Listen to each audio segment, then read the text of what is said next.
நல்லூர் திருவிழா தினமும் காலை மாலை சிறப்பு நேரலையில் உங்கள் விளம்பரங்களும் இடம்பெற இன்றே அழையுங்கள்.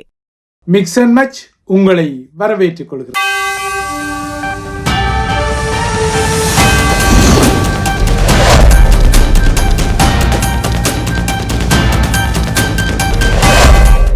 கல்முனை ஆதார வைத்தியசாலையில் புதிதாக நியமிக்கப்பட்ட 9 முஸ்லிம் பெண் சுகாதார உதவியாளர்களின் பணி நேர ஆடைகள் தொடர்பான விடயம் இப்போது தீவிரமான ஒரு பேசுபொருளாக உருவாகிவிட்டது.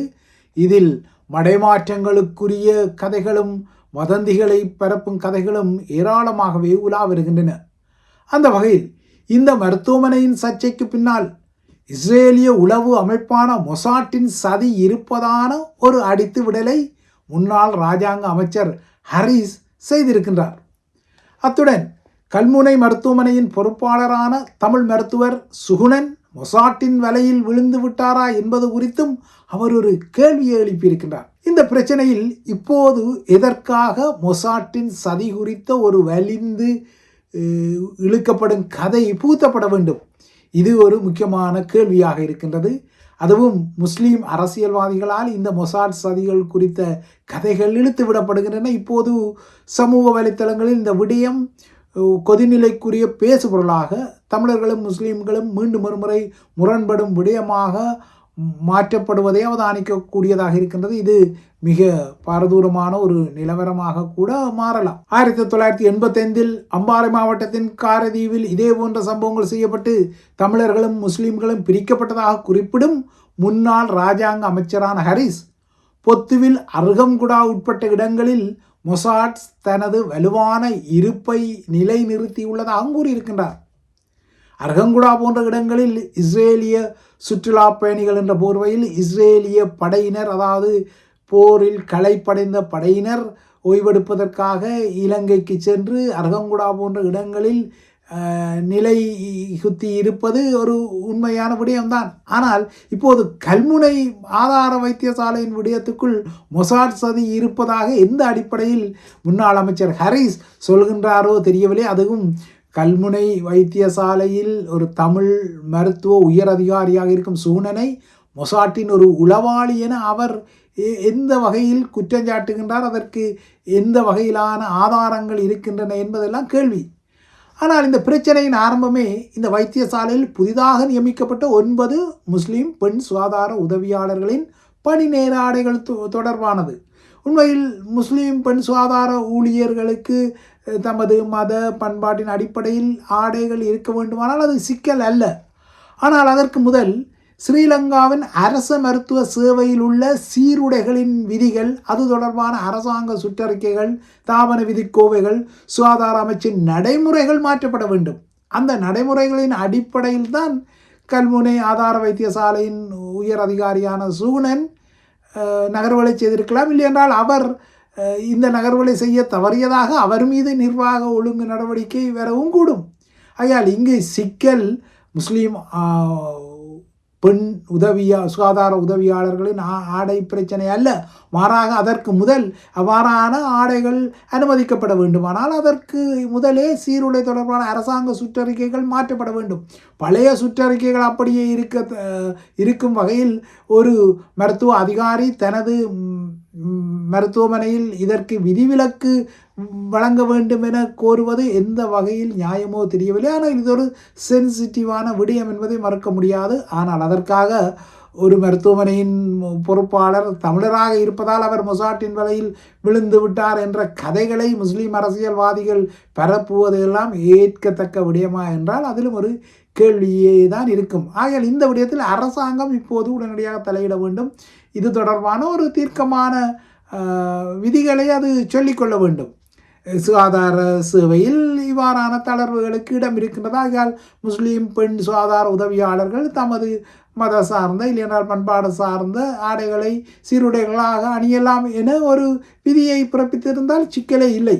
ஆனால் சீருடை தொடர்பான சுற்றறிக்கைகளை மாற்றாமல் இந்த விடயத்தில் மருத்துவமனையின் உயர் அதிகாரிகள் இல்லையென்றால் மருத்துவமனையில் பணியாற்றுபவர்கள், குறிப்பாக தமிழர்கள் இந்த விடயத்தில் பேசாமல் இருக்க வேண்டும் என கோருவது எந்த வகையில் நியாயமோ தெரியவில்லை. ஆகையால் இந்த விடயத்தில் அரசாங்கம் 2 மக்களையும் சிண்டு முடிந்து விடும் வேலையை செய்யாமல் உடனடியாக இந்த விடயத்தில் தலையிட்டு முஸ்லீம் பெண் சுகாதார உதவியாளர்களின் பணி நேர ஆடைகள் அவர்கள் விரும்பும் வகையில் மாற்றப்பட வேண்டுமானால் அதற்குரிய சுற்றறிக்கைகளை பிறப்பிக்க வேண்டும், அதனை செய்ய வேண்டும். ஆனால் அந்த சுற்றறிக்கைகள், பழைய சுற்றறிக்கைகள் எல்லாம் இவ்வாறான ஆடைகளை தடை செய்யும் வகையில் விதிகளை கொண்டிருக்கும் போது இவற்றை கண்டுங்காணாமல் மருத்துவ அதிகாரிகள் விட வேண்டும் என முஸ்லீம் அரசியல்வாதிகள் கோருவது ஏற்கத்தக்கதா என்பது தெரியவில்லை. ஆகையால் இந்த விடயம் அரசாங்கத்தின் பக்கத்தில் பந்து அடிக்கப்பட்ட ஒரு விடயமாகத்தான் தெரிகிறது. ஆகையால் அரசாங்கம் தமிழர்களையும் முஸ்லீம்களையும் சமூக வலைத்தளங்கள் உட்பட்ட தளங்களில் மோத விடாமல் செய்வதற்கு இந்த விடயத்தில் நகர வேண்டும் என்பது ஒரு முக்கியமான விடயம். இதற்கு ஒரு முற்றுப்புள்ளி வைக்கப்பட வேண்டும். இங்கு எந்த வகையிலும் முஸ்லீம் பெண் சிற்று ஊழியர்கள் விரும்பும் வகையில் ஆடைகளை அணிவதை தமிழர்கள் எதிர்க்கவில்லை. மாறாக அது நிர்வாகம் சம்பந்தப்பட்ட ஒரு ஒழுங்காக இருப்பதால் இவ்வாறான எதிர்ப்புகள் வருவதாக காரணங்கள் முன்வைக்கப்படுவது இங்கு ஒரு முக்கியமான விடயமாக இருக்கின்றது. இவ்வாறான வலிந்த மொசாட் சதிகள் குறித்த கதைகள் தமிழ் வைத்திய அதிகாரிகளுக்கும் ஒரு சாயமாக பூசப்படும் நிலையில் ஸ்ரீலங்கா வங்கித்துறையின் வரலாற்றில் முதன்முறையாக 4 வங்கி அதிகாரிகள் தாங்கள் பணியாற்றிய வங்கி கிளைகளின் வளாகத்திலிருந்து நேற்று கைது செய்யப்பட்ட விடயம் தொடர்ந்தும் வங்கித்துறையை உலுக்கும் ஒரு விடயமாக ஸ்ரீலங்காவின் வரலாற்றில் இவ்வாறு ஒருபோதும் இடம்பெறவில்லை.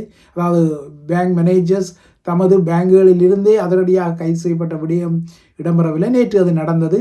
சிலான் பேங்கில் இருந்து, குறிப்பாக பழைய சோனகத்திரு கிளையிலிருந்து அதன் மேனேஜரான ஷிரான் மேரியோ பெர்னாண்டோ தூக்கப்பட்டார்.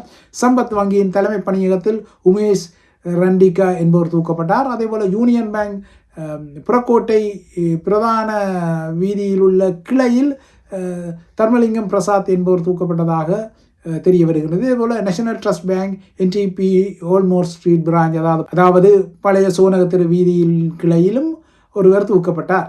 அவர் சிங்களவராக இருக்கின்றது. இவ்வாறு தூக்கப்பட்ட அதிகாரிகள் இப்போது 20ஆம் தேதி வரை தடுப்பு காவலில் வைக்கப்பட்டுள்ளனர். இவர்கள் அனைவருமே போலியான இறக்குமதிகளை காட்டி நாட்டை விட்டு 1 பில்லியன் அளவு அமெரிக்க டாலரை, அதாவது 340 பில்லியன் இலங்கை ரூபாவை சட்டவிரோத உண்டியல் மூலம், அதாவது ஹவாலா மூலம் இவர்கள் வெளியே அனுப்ப உதவி செய்தார்கள் என்ற குற்றச்சாட்டு உள்ளது. இந்த மோசடி வலையமைப்பின் முக்கிய நபராக கொழும்பு கோட்டையில் உள்ள ஏவை இன்வெஸ்ட்மெண்ட் நிறுவனத்தின் இயக்குநராக இருக்கக்கூடிய ஜெஃப்ரி முகமட் என்பவர் அடையாளப்படுத்தப்படுகின்றார். இந்த மோசடி ஜெஃப்ரி முகமத்தை மையமாக கொண்டுதான் இருக்கின்றது. அதாவது இவர் இலங்கைக்குள் பொருட்களை இறக்குமதி செய்வதாக கூறி 36 நிறுவனங்களை போலியாக உருவாக்கி இருக்கின்றார். அந்த நிறுவனங்களுக்கு தான் இந்த 4 தனியார் வங்கிகளில் பல கணக்குகளை அவர் திறந்திருக்கின்றார். இந்த அக்கவுண்ட்ஸ் மூலம் இவ்வாறு திறக்கப்பட்ட பல வங்கி கணக்குகள் மூலம் இறக்குமதிகளுக்கான கொடுப்பனவு என்ற அடிப்படையில் பெருமளவிலான வெளிநாட்டு அந்நிய செலாவணி, அதாவது இறக்குமதி செய்யப்படும் நிறுவனங்களுக்கு வெளிநாட்டு நாணயத்தில் தான் பணம் செலுத்தப்பட வேண்டும். அந்த வகையில் டாலர் உட்பட்ட வெளிநாட்டு நாணயங்களில் இந்த பணம் மாற்றப்பட்டது. ஆனால் இந்த இறக்குமதிகள் ஒருபோதும் இலங்கைக்குள் நடக்கவே இல்லை என்பதுதான் இப்போது சிக்கல். அதாவது போலியான இறக்குமதிகளை காட்டி அந்த இறக்குமதிகளுக்கு பணம் செலுத்துவது என்ற அடிப்படையில் இலங்கையிலிருந்து 1 பில்லியன் அமெரிக்க டாலர் சென்றிருக்கின்றது. ஆனால் எந்த ஒரு இறக்குமதியும் வரவில்லை. குறிப்பாக இந்த 36 நிறுவனங்களும் 10,151 தரம் இந்த பணத்தை டிரான்சாக்ஷன் செய்துள்ளன, அதாவது பரிவர்த்தனை செய்துள்ளன. ஆனால் இவற்றுக்கு இறக்குமதிகள் எதுவுமே வரவில்லை. சுமார் 75 பில்லியன் ரூபாய் வெளிநாடுகளுக்கு மாற்றப்பட்டதாக ஆரம்பத்தில் குற்றஞ்சாட்டப்பட்ட நிலையில் இப்போது அது இன்னும் அதிகமாக கூடி 300க்கும் அப்பாற்பட்ட பில்லியன் ரூபாய்களாக மாறியிருக்கின்றது.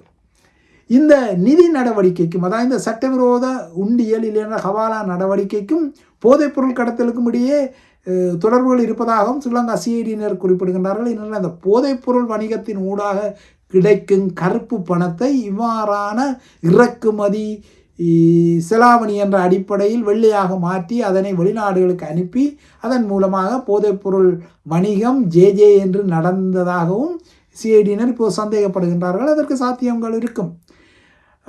கைது செய்யப்பட்ட 4 வங்கி அதிகாரிகளும் இந்த ஜெஃப்ரி முகமத்தை நேரில் வாரம் சந்திப்பார்கள் எனவும் அவ்வாறாக வாரம் அந்த சந்திப்பு இடம்பெறும்போது தான் இந்த பேங்க் டிரான்சாக்ஷன்களுக்குரிய அறிவுறுத்தல்களை அவர் இந்த 4 வங்கி அதிகாரிகளுக்கும் வழங்குவார் என்றும் இந்த சந்திப்புகள் ஒவ்வொரு வாரமும் வெள்ளிக்கிழமை இடம்பெற்றதாகவும் ஸ்ரீலங்கா சிஐடியினர் இப்போது கண்டுபிடித்திருக்கின்றனர்.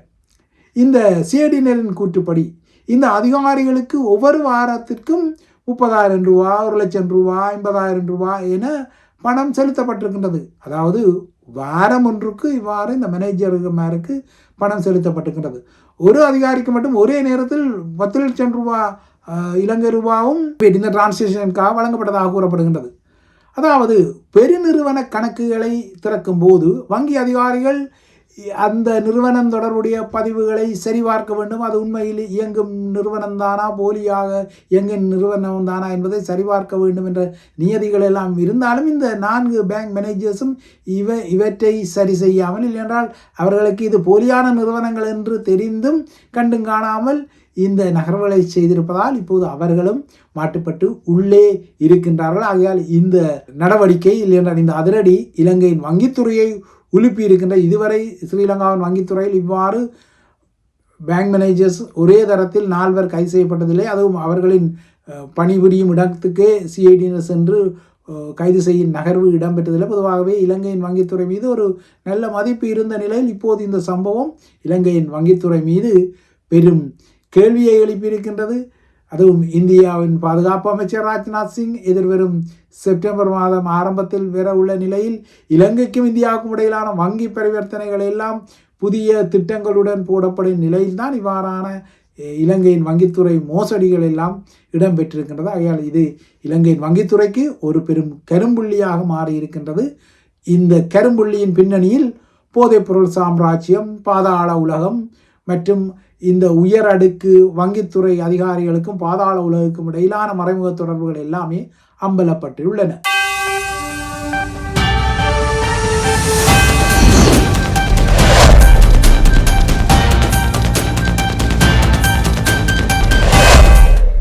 நல்லூர் திருவிழா தினமும் காலை மாலை சிறப்பு நேரலையில் உங்கள் விளம்பரங்களும் இடம்பெற இன்றே அழையுங்கள்.